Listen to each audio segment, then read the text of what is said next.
Hello again.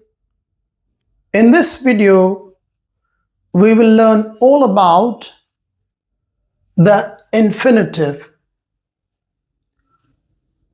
If you see the literal meaning of the verb infinitive in the dictionary, means limitless, having no limit. But grammatically, it is actually the use of the base form of the verb with the addition of particle to before it. And it is used in different ways. So let's dive into the world of grammar and learn all about the infinitive in English. So let's start with what is infinitive. Actually, the infinitive is the base form usually preceded by to, as to speak, this is infinitive, to run, to write. What is the use of infinitive? We will discuss about that in our next video. But what are the key points about the infinitive? Let's describe them. The infinitive is not limited by tense, person, or number. In English, the verbs are limited by the subject. Means we have to make the agreement of the verb with the subject. In person, when I say person, means I'm talking about the gender. In number, means I'm talking about singular or plural. And then in tense, that means you are using it in present, past, or in other way. So infinitive is not used in that way. The verb which is used in that way is called finite verb. And the word finite means limited. In our another video, we will learn the difference between infinitive and finite verb. But infinitive is the verb that is not limited by tense, person, or number. Usually or normally, the work of a verb is to denote action, state, existence, as we have already learned. But infinitive is used as a noun with certain features of verb. That means in one way we can consider infinitive as a verb, but it functions like a noun in English language. Let's understand that thing through an example. He always tries to find faults with me. In this video or in this sentence, we have two verbs,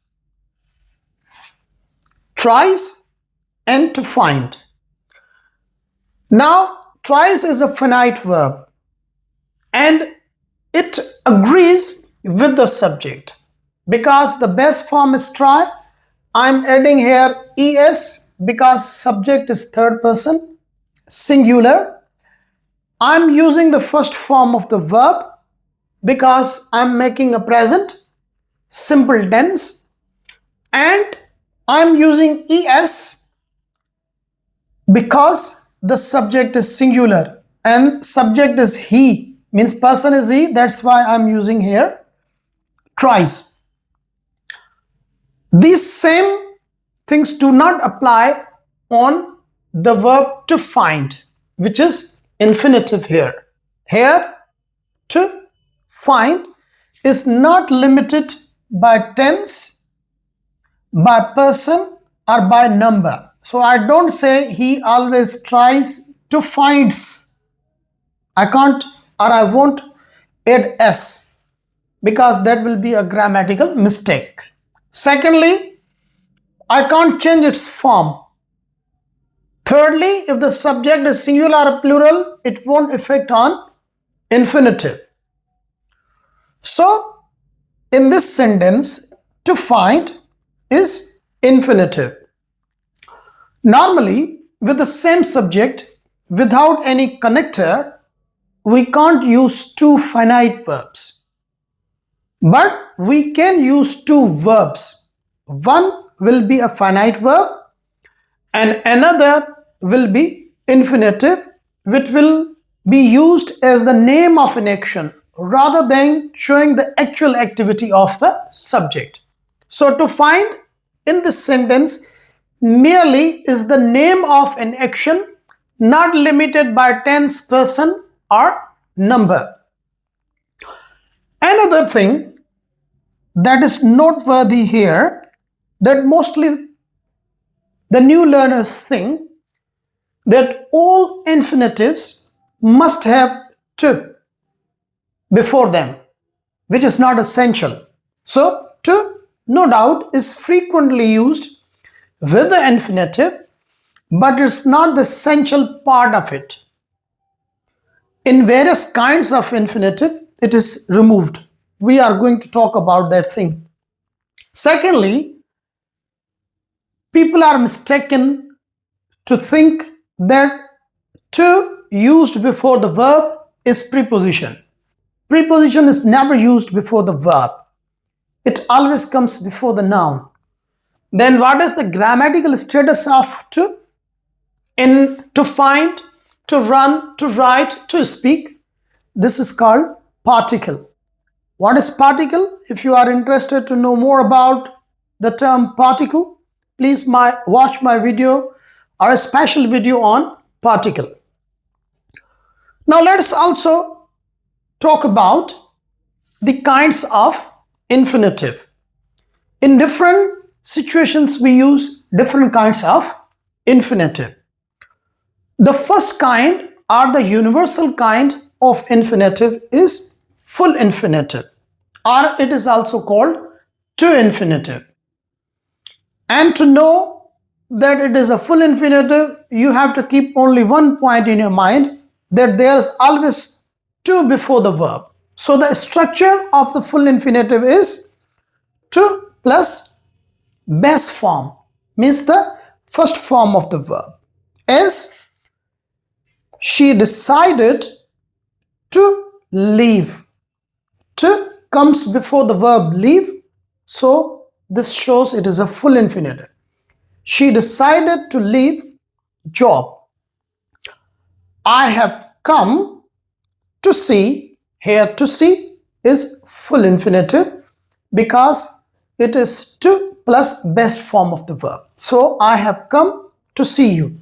This is the first kind of infinitive and universal kind. We have also another kind of infinitive that is called bare infinitive.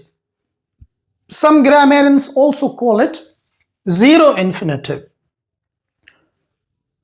Bare infinitive or zero infinitive is the infinitive that functions like an infinitive, but it does not have to before it. So the structure is simply the base form without to, and it is common with modal verbs and some special verbs which always take bare infinitive with them, like let, make, and so on. I will discuss all about them in my next video. For now, we are just understanding what is infinitive. So she can sing, base form, and it is infinitive here. I bade him go. Here go without to will be called bare infinitive or zero infinitive. Third kind is continuous infinitive. The structure of a continuous infinitive is to plus be plus ing form of the verb. In certain expressions that in future we will learn, we use the continuous infinitive. Like, he seems to be sleeping. Here, to plus be plus ing form. So actually this is continuous infinitive.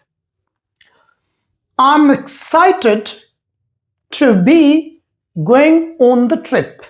Here, to plus be plus ing form will be considered as continuous infinitive. The fourth form or the fourth kind of infinitive is perfect infinitive. And what is the structure of a perfect infinitive? We use to plus have plus third form of verb. Like, she is happy to have finished her work. To plus have plus third form, perfect infinitive. She seems to have lost his keys. He seems to have lost his keys. To plus have plus lost the third form, it will be considered as perfect infinitive. Fifth kind of infinitive is passive infinitive. The structure of passive infinitive is to plus be plus third form of verb. Like, she wants to be promoted. Here, to plus be plus third form is passive infinitive. The work needs to be done. To plus be plus third form, it is passive infinitive. And the sixth one is split infinitive. Very common in business writing or in official letters or emails, but little formal. This is little formal. Informally may be used, but more common in formal writings. So the structure is to plus some word. Here I have used some word, means any word that splits the infinitive into two parts.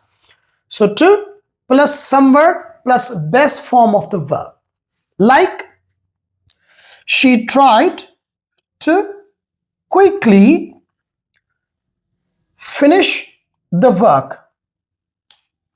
So here, to plus quickly plus base form plus object. Then is, he promised to always support us. So here, to plus always plus base form. So this will be called split infinitive.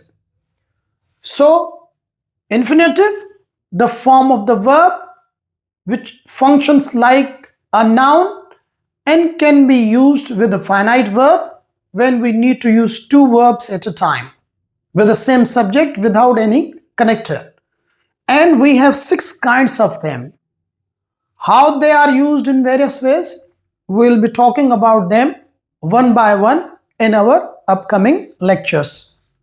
I hope you learned all about the infinitive. If you learned something and liked my video, do like and subscribe.